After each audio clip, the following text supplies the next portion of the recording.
Now, first of all then, a bit about us here at Educate. We are all educationalists in some form. Everyone that works with us has a background in education, whether it is as a teacher, as a leader, an inspector, etc. So at our hearts, we are interested in education and the outcomes of our children. We've been around for a long time. We've got over 20 years of experience working in schools with teachers, head teachers, trainees, business managers, inspectors, whole local authorities, both locally and internationally, and over this time we've trained over 4,000 schools. It's important to say that while we have got experience in a variety of areas within education, appraisal and performance management is at the core of the company. We're experts in this field, and we've got over 20 years of experience working with school leaders, governors and inspectors on improving performance management systems. We've got an understanding of the regulatory requirements and legalities surrounding this, but more importantly, we understand how a robust performance management system can really radically help school leaders drive up standards within their schools. As a result of our work and experience within schools, we've also produced an online performance management system, which is called Standards Tracker. I'm going to touch on that a little later as we kind of move through this through the presentation, and that's where I'm going to draw our examples upon throughout as well. Now, I think it's important first of all to look at performance management itself. Far too often recently, performance management can be seen by teachers as somewhat of a tick box exercise and something that is done to them rather than being a formative experience done for them and with them. It also hasn't necessarily provided effective feedback related to improvement and career advancement. This is backed up by recent studies from the OECD conducted in 2014 on performance management and appraisals in school. It found that around half of teachers reported feeling that most appraisals were carried out merely as an administrative exercise, and 43% said that they're not strongly linked to how they actually teach in the classroom. Now, at Educate, however, we firmly believe that where it's implemented properly, it can have a really, really powerful impact on classroom practice, make teachers happier and more confident, as well as transform how teachers actually see the performance management process and encourage them to take ownership of their own development. We believe that good performance management can provide staff members with a chance for reflection, targeted and bespoke CPD for their individual needs, career progression, the ability to be inspired, improvement in practice, staff feeling more valued in their roles, and then ultimately improved student outcomes. As well as the benefit to the teacher individually, this in turn can support the school in providing strategically relevant professional development for all staff based on identified needs highlighted through this whole process. Now, with the right processes in place, and from this, looking at adopting those best procedures, you can look as a school to achieve school-wide consistency, a transparent and open system, appraisal objectives that are clearly linked to areas of identified need, the ability to generate reports and data for inspectors and for governors, and a really, really positive engagement from your staff in the performance management process. Now, from our experience of working in schools, we regularly come across the same sort of objectives and key themes that schools want to work towards, many of which came up when I emailed out and communicated with some of you prior to this meeting. Things like having the same approach for performance management for all staff members to ensure school-wide consistency, making sure that you have a transparent, equitable system, how we go about visualising the performance of our staff internally and also for external agencies, and also things like how we go about storing evidence and linking into pay progression, performance-related pay, etc.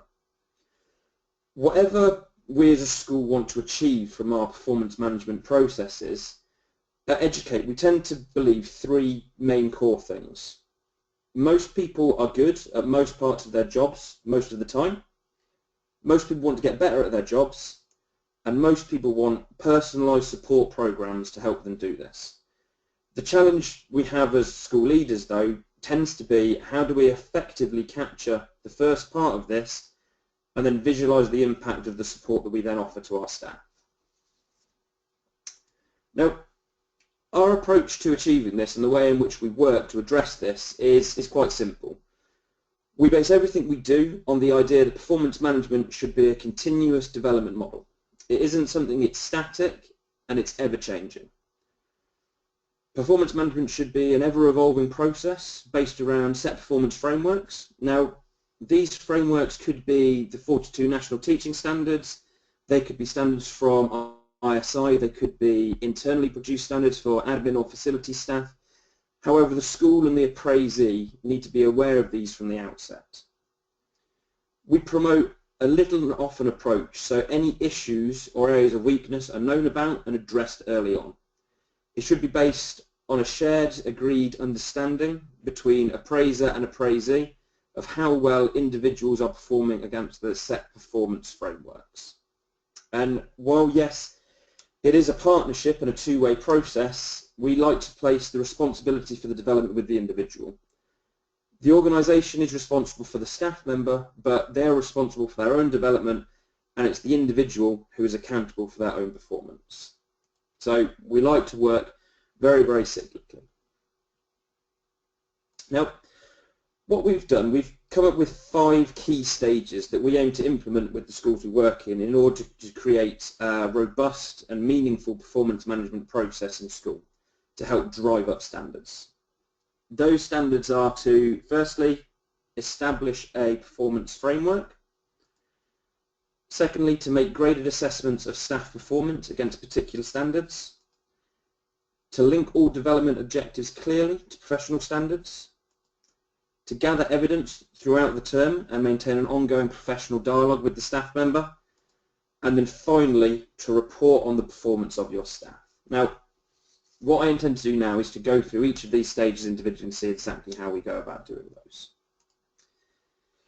Now, as I mentioned earlier on, at Educate we have produced an online performance management service called Standards Tracker, which looks at all aspects of performance management in schools. So the screenshots that you'll see on the next few slides have been taken from Standards Tracker. I'm using these as examples, however the logic behind what we want to achieve works in exactly the same way whether you're using an online system or you're using a paper-based system. So what is a performance framework? Simply put, it's a list of things that I need to do within my role. The example I have here, as you'll probably recognise, is a selection of the UK National Teaching Standards. In the same way as we have these, I can produce performance frameworks for any other member of staff, be it leadership, support staff, caretaker, admin, just by defining what is required of them in that particular role. Alongside our performance framework or standards, we need to also determine a continuum against which to judge our staff. This could be something like outstanding, good, requires improvement, inadequate, or it could be something more generic like expert, accomplished, or developing, or any selection of gradings that we want to put in place. It's up to the individual school how they want to articulate this performance. However, it's really important as it allows us as school leaders to identify our best practitioners and their individual skill levels in the different aspects of their job. Simply put then, a performance framework, when it's completed as a self-assessment by our staff, is a list of things related to my job and how well I'm doing them based on agreement between myself and between my appraiser. This is an area here that I want to touch only briefly on, as it could easily be a webinar in itself. However, as part of this performance framework, what we also need to set out are clear levels of expectation at each pay point. Transparency is really, really key with this. We work at Educate with a mantra of no surprises, so all of the stakeholders involved should be fully aware of where they are, and everything is a two-way process based on agreement and based on evidence. Educate have developed what we call professional skill level descriptors, or PSLD, which basically define what is expected of me in different professional areas related to my current position on our pay policy. It's important to note here that this again is just an example and it may well vary from school to school depending on your individual needs. But to produce this we need 3 things. We need an understanding of what needs to be done for the role or a performance framework. We need an understanding of how well staff are doing in their role based against agreed performance between appraiser and appraisee. and we need a description of what the expected performance looks like for different pay points. This last part is especially crucial, as we wouldn't ever expect someone working at point 1 on our policy to be performing at the same level as someone that's sitting at point 5, say. The flip side of this is that when you have robust criteria for expected performance, you can hold to account any teachers at the top end of your scale who aren't performing at the level that you've defined. Without having these defined levels of expected performance for different pay points, it can become very, very difficult to judge if someone is working at, above, or below expected performance levels. Now, when you're doing this in your own school, some key things and questions to think about when related to your performance and pay policy. Do your colleagues know what is expected of them in order to progress? Is your system transparent? Is it equitable? And are we rewarding people based on their skill and their impact in the classroom, or based on their time served? Now, using this PSLD as an example, we've got 9 pay points going across the top, broken down into 3 bands, and then down the left we've got our professional areas, things like practice, outcomes, relationships, development. We can see quite clearly from this that Wiley, currently on point M3, is working far beyond his expected level, so he may well be seeking accelerated pay progression based on his performance, because we can see here that actually, to do with his professional practice, 87% of the standards that we've said tie directly into that are currently sitting at what we've graded as outstanding. Now, once we've set clear performance frameworks and professional skill level descriptors, staff should carry out self-assessment audits against these agreed professional skill level descriptors in order to establish their level of skill. These should then be agreed by the senior leaders or governors, depending on the staff member's role. And if whoever is appraising these audits and you agree with them, then it's a very, very simple process. Teachers, for the most part, are quite reflective and they tend to be quite self-deprecating. So the chances are you're probably going to be either agreeing with their own self-assessment or even encouraging them to raise it. If you, however, find yourself in a situation where there is a disagreement, you need to look at the following steps. The member of staff should be informed that further discussion is needed on some judgments and invited to an evidence-based meeting to discuss them. The teacher should be given the opportunity to provide the evidence they were relying on in their self-assessment. The appraiser should then provide written evidence to show why the assessment was questioned. Any evidence that you are using, though, must have been shown to the appraisee prior to the meeting so they have adequate time to prepare. Then following the meeting, the appraiser should make a judgment based on all of the evidence that has been collected and inform the teacher in writing what the decision is. Now, if after this the appraisee is still dissatisfied and there's still a dispute, they should have the right to have an appeal. So it's always advised to have someone other than the head teacher complete the initial meeting. So there's always someone of a suitable hierarchy available in school to complete the appeal if it's required. Now, the way in which we would advocate making these assessments is via the Standards Tracker service, and it's what all of the schools that we work with use.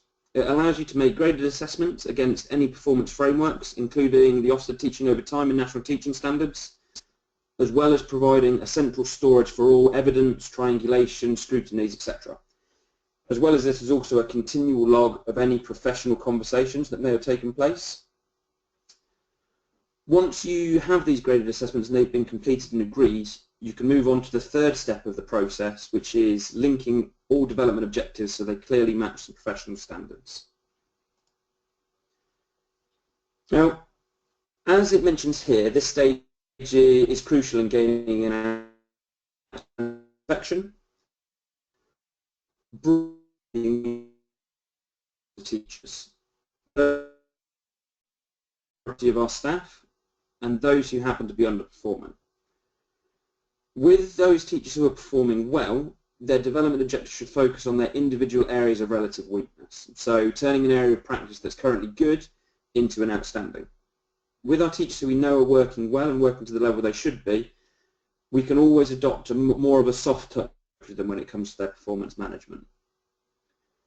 With those teachers who are underperforming, we can focus on setting objectives towards the most crucial areas of their practice and work with them to address these areas.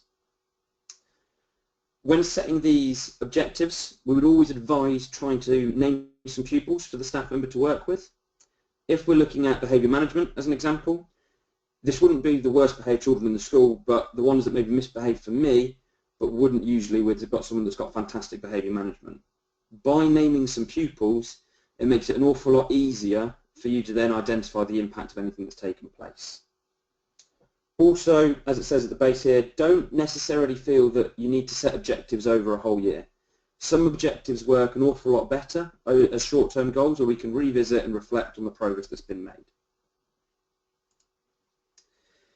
The next two slides look at how we achieve this through the standards tracker service that we use, and this is the method that the schools we work with adopt. The first shot here is a longer-term appraisal target, and as you can see, it's tied directly into some professional standards.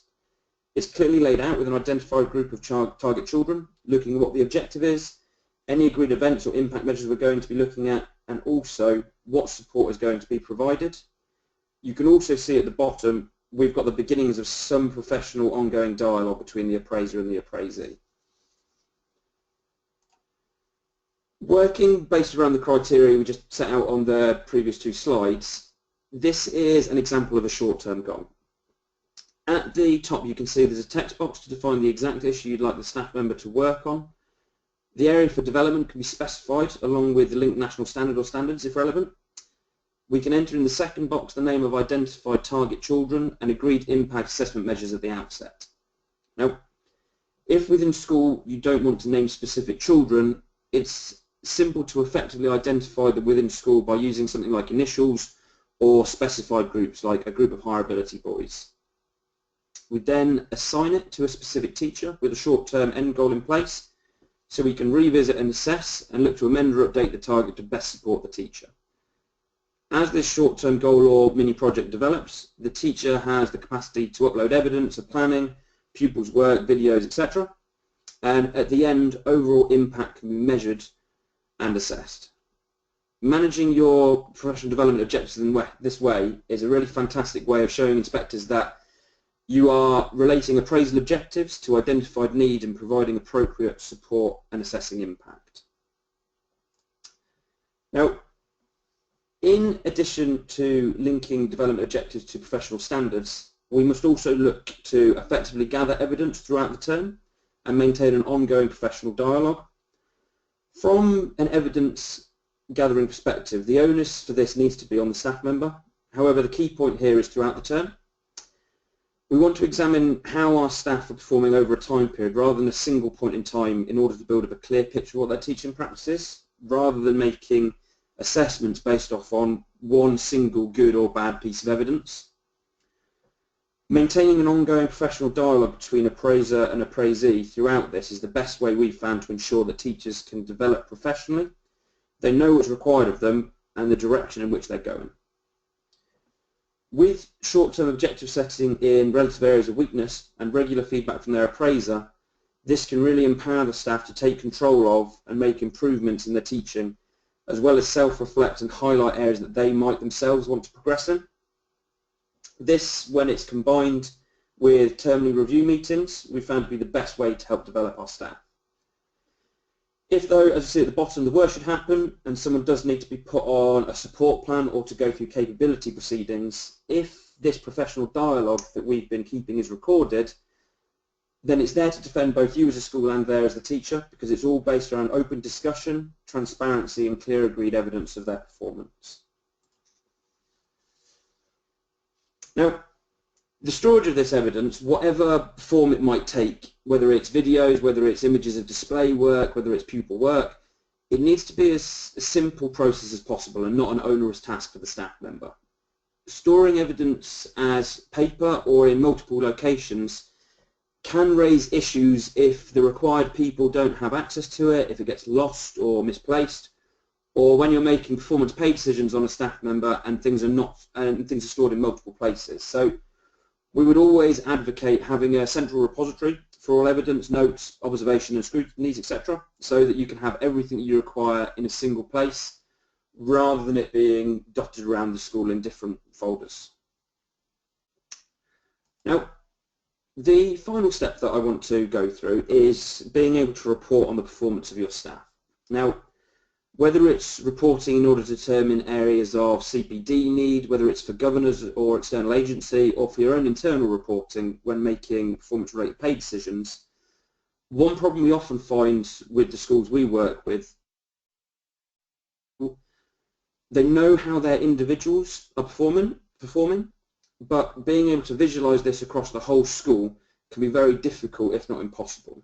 And either way, it's certainly something that's very time consuming.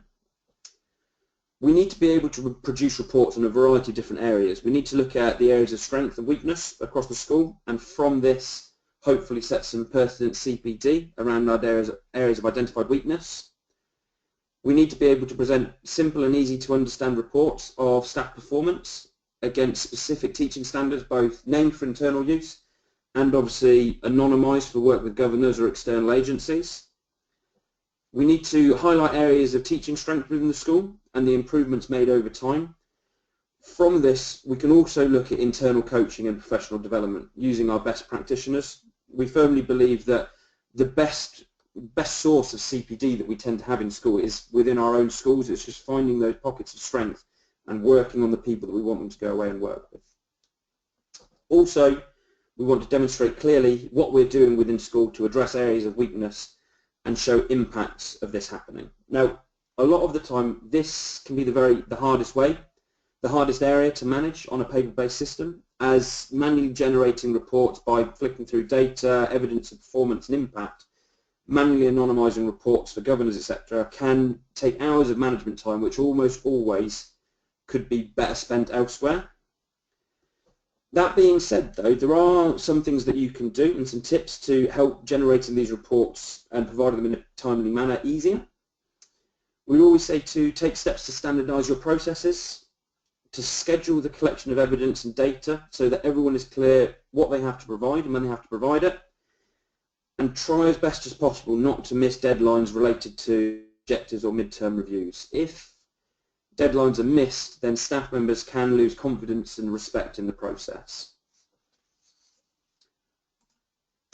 Now, as I just mentioned, while there are ways to make generating powerful reports easier when using a paper-based system, it can still be hugely time-consuming, and it's one of the hardest areas to get right.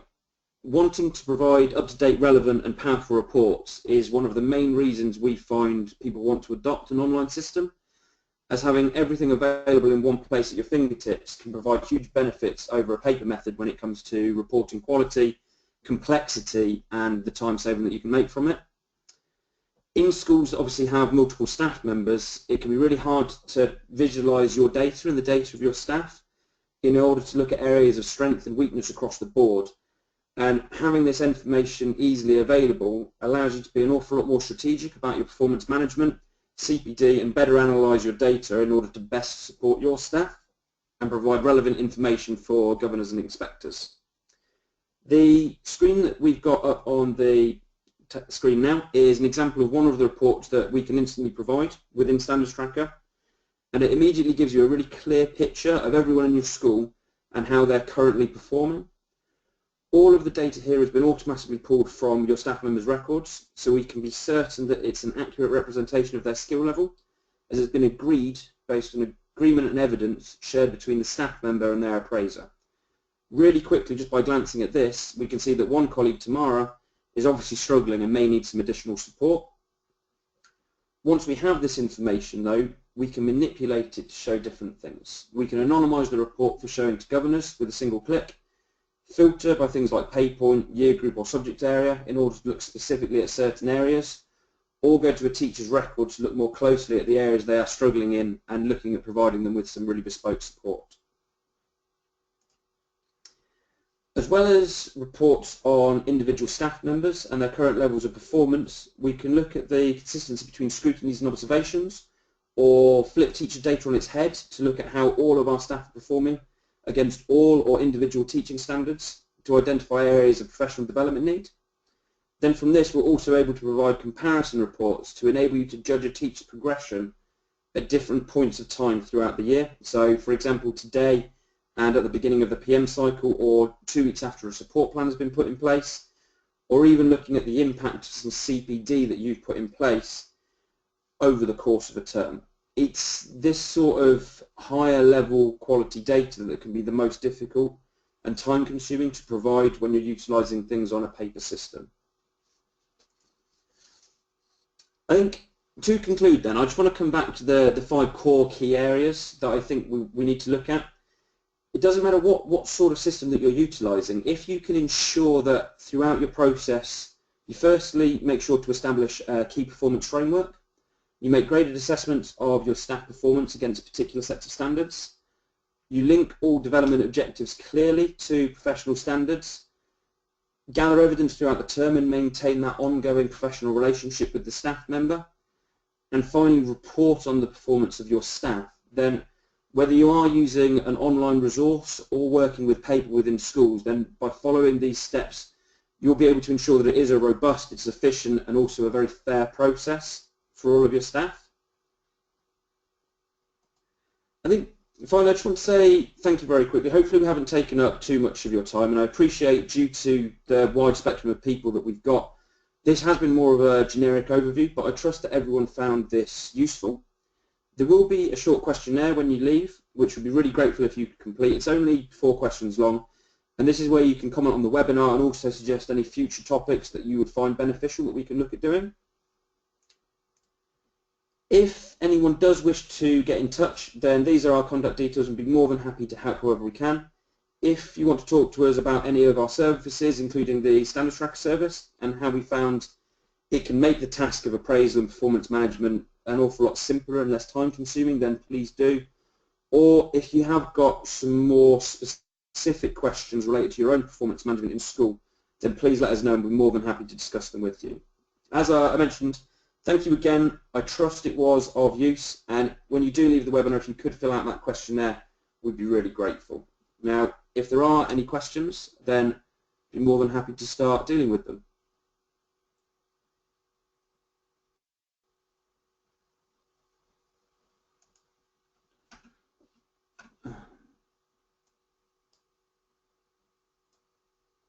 We've got some questions about microphones working and not working at the beginning. And beyond that, I don't think there are any specific questions that have come out from anyone that's been present here today.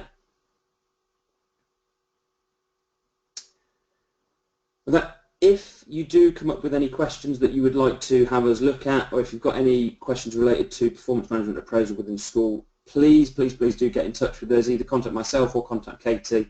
We'll make sure to put you through to the most relevant person. And thank you very much again for joining us.